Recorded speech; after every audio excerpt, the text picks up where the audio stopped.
It's Ian from RTO, and welcome probably to the last new album review of 2024. The last, and it's called The Last Will and Testament by Opeth, which is quite fitting. There will be, of course, at the end of the year, my top 20 albums that I've reviewed this year. So plenty of time to sort that out. So today's is Opeth, of course, are a Swedish progressive metal band. Known for their grunts in their beginning, but then they mellowed out, and this is the first album since 2019, and the album is a concept album, and it's set in post-World War I era, unfolding story of wealthy, conservative, patriotic, whose last will and testament reveals the shocking family secrets. And the album begins with a reading of the father's will in his mansion. Among those in attendance are his three siblings, twin boys and girl, and a young girl. Despite being an orphan and politically ridden, has been raised by the family. It's quite a moving story, as they are with these. Anyway, there's lots to go on about that. So, who's playing on here? We've got Mikael Alderfeldt, who plays guitars, lead and backing vocals, and Satira Mellotrons. Martin Menendez bass, Fredrik Engson on guitars, Joachim Salberg on the piano, Walteri Varen on drums. Additional personnel. We've got Ian Anderson from Jethro Tull playing flute and spoken word. He does the voice of the Will and Testament thing, and Joey Tempest from Europe does some backing vocals, and we've got Maya Westrand on the harp, Mirajan Ackerfeld on spoken word. The strings are done by the London Session Orchestra, and it's arranged by Dave Stewart. Now, all these tracks have not got titles. It's got, like, I'll put this up, they're all like this, and they go from 1 to whatever it is. So this is called, I'll just call it S1. Okay, at the start of this, you get the vote about the will being read out.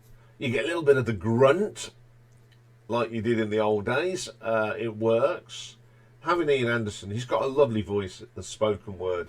He's very good at that. It's a pretty cool opening track. Some lovely guitar work. The drumming on that track is just pretty good. Up next is S2. Now, you can just hear Joey Tempest backing vocals on it, and more spoken word from Mr. Ian Anderson. It's an eerie sort of track, and I love the tempo of this. It sort of gradually gets up and comes back down. Fantastic on this. S3, the vocal is wonderful. Some great work from Fredrik on this. The drumming on this again is good. It's got that real progressive metal sound on it. Absolutely driving riffs. Fantastic. S4. Now this is my favourite track. You've got Ian Anderson playing flute, and he really adds to this track.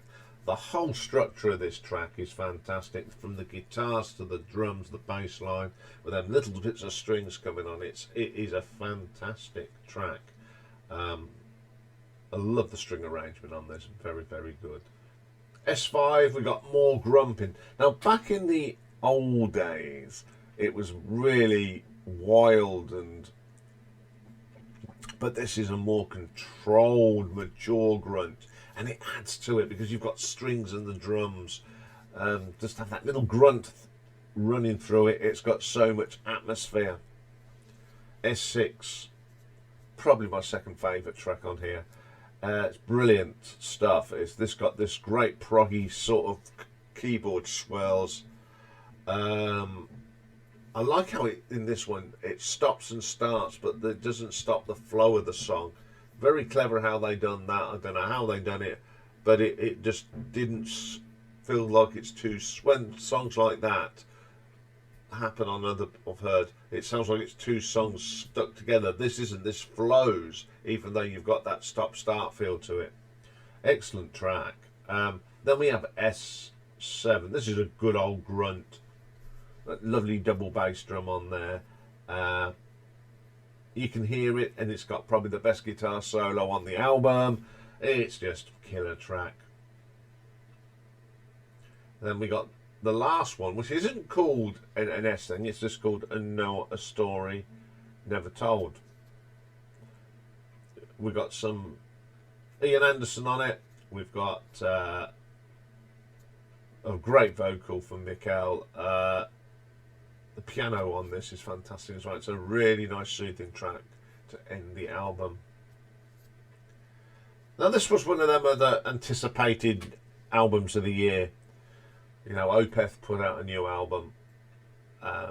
Was we disappointed? No, of course not. It is a fantastic album.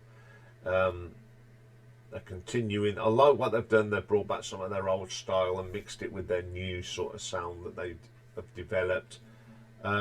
It's a very good concept. You really have to listen to this all the way through. It's a fantastic concept.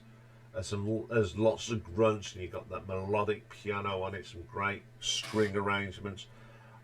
You've got some wonderful flute from Iain Anderson through this. And I say this is a pretty good album. And I won't be surprised if this just make the top 20 somewhere. I haven't got much time to listen to this, but I do listen to it quite a lot, because I do want to include it, because I think it's a super album. So I'm going to give this an RTO ranking of 8 out of 10. So there we go, the last new album, because we've got a few, for the next few weeks we've got some one-off albums. So that's all for this week. I'm not doing anything over the weekend. Well, that's a big lie. I am doing stuff over the weekend, but it's stuff for later on this week or next year as well. So I've got plenty to do. So no recordings, no thing. There's lots of work for future videos to do this weekend. So all it leaves me to say is, once again, thank you very much for your ever continued support on the channel. If you didn't watch it, I wouldn't do it. Simple as. And everybody have a great weekend, and I will see you on Monday, where we start a new story. We're going to have a look at the work of Irish singer, songwriter, musician Van Morrison, and then Perfect Side on Monday. It's one that I wanted to do, it's not a request. And I really do set myself some tasks, because I'm going to actually do Argos from Wishbone Ash.